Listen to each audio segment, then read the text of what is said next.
Similarly town hall হিসাবেই রয়েছে। আপনি কোনটাকে ধরবেন? যেটা গ্যাজেটে থাকবে, নোটিফিকেশনে থাকবে, সেটা কি আপনি গভর্নমেন্টের ডকুমেন্ট হিসাবে ধরবেন? অর্থাৎ টাউন হল, অ্যাড্রেস কি town hall comma Agartala, not Agartala town hall. The name will remain the same, town hall. Only Dr. Shyama Prasad Mukherjee will be added. Dr. Shyama Prasad Mukherjee, town hall, Agartala. বাস সেটাই তো পরিবর্তন।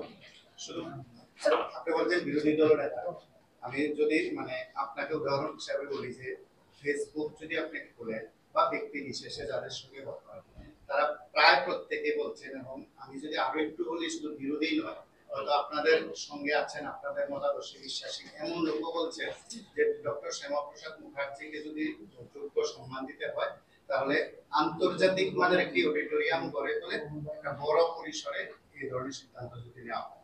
Facebook অনেকে লেখালেখি করছেন, ব্যক্তিগতভাবে অনেকে মতামত দিয়েছেন, আপনি কি তাকে সমর্থন করেন? দেখুন, ফেসবুকে আমি সেটা না got it, you are talking to the same tune.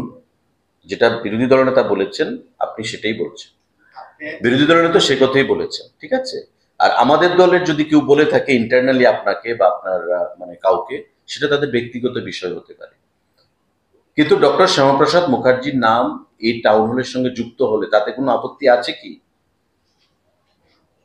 তাতে কি কোনো জাতি, জনজাতি বা রাজ্যের উন্নয়নে কোনো অন্তরায় হবে, বাধা আসবে? আগামী দিনে আমরা কি করব না করব, মাননীয় মুখ্যমন্ত্রী কি করবেন, সেটা আগামী দিন বলবে। এমনও তো হতে পারে আমরা আরো বড় হল করতে পারি। কিন্তু একটা হল তো আপনার 1 বছর 2 বছরে কমপ্লিট করা যাবে না। সেটা প্ল্যান যখন হবে তখন হবে। তা আমি তো প্রশ্ন করতে পারি, কমিউনিস্ট শাসনে এই টাউন হল তৈরি, কমিউনিস্ট শাসনে এই টাউন হলকে তবে কারোর নামে ডেডিকেট করা হলো না কেন, কোনো ব্যক্তির নামে? আমাদের যে রবীন্দ্র ভবন, এটা কার সম্পত্তি ছিল আপনারা নিশ্চয়ই জানবেন, রাজপরিবারের, শচীন কর্তা। তো বিশ্বকবি রবীন্দ্রনাথের নামে সেটাকে উৎসর্গ করা হয়েছে। এটা আনন্দের জিনিস। বাঙালি বা আমি ভুলে যাই, বিশ্বকবি রবীন্দ্রনাথ ঠাকুর। এমন প্রতিটি ক্ষেত্রে কোনো বিশিষ্ট ব্যক্তির নাম জড়িয়ে থাকে। সিমিলারলি টাউন হলের সঙ্গেও ডক্টর শ্যামাপ্রসাদ মুখার্জির নামটা জুড়ে দেওয়া হয়েছে। তবে এটার বিরোধিতা মানে কি? শ্যামাপ্রসাদ মুখার্জির নামটা ওদের পছন্দ হয়নি। এখানে কার্ল মার্কস চলে আসতো, সাধুবাদ জানাতো। লেনিন চলে আসতো, মার্কস, অ্যাঙ্গেলস, তাদের নাম যদি চলে আসতো তারা সেটাকে সমর্থন করত। আর ফেসবুকের যেটা আপনি বলছেন, ফেসবুকে ওপিনিয়ন এক্সপ্রেস করার ক্ষমতা প্রত্যেকের রয়েছে, সুপ্রিম কোর্টও বলেছে, তাতে কোনো বাধা নিষেধ নেই। কিন্তু আমি যেটা বলেছি আপনাকে, যেটা একটা প্রসেস হয়ে এসছে মন্ডল স্তর থেকে রাজ্য স্তরে, যে কার্যকর্তারা, জনগণ প্রদেশ সভাপতির মাধ্যমে মাননীয় মুখ্যমন্ত্রীকে আবেদন জানিয়েছেন, তবে তাদের সেন্টিমেন্টের কোনো মূল্য নেই। বা আইসিএ ডিপার্টমেন্টের যে আমাদের কালচারাল অ্যাডভাইজারি কমিটি, তাদের অনেক সদস্য বুদ্ধিজীবী, সাহিত্যিক তারা রয়েছে, তবে তাদের কোনো মূল্য নেই। এটা তো কোনো সরকারের পক্ষেই সম্ভব নয় যে 100% মানুষের সাপোর্ট নিয়ে কোনো সিদ্ধান্ত গ্রহণ করা যাবে প্রশাসনিকভাবে। In democracy you get 51%, you are in power, you get 49%, you are in opposition. In democracy. আমি যদি ডেমোক্রেটিক ওয়েতে বলি, তবে মেজরিটি মানুষের সমর্থন নিয়েই আমরা মাননীয় মুখ্যমন্ত্রী সেই ঘোষণাটা প্রদান করেছে।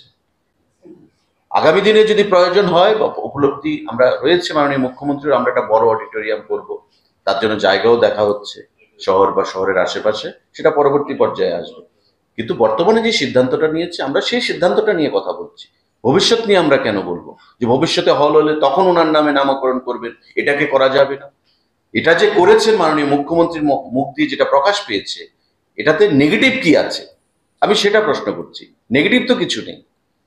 ডক্টর শ্যামাপ্রসাদ মুখার্জির নাম যদি জুড়ে আসে এতে কি টাউন হলের মানহানি ঘটবে, না আমাদের ত্রিপুরা রাজ্যের মান সম্মান নষ্ট হবে?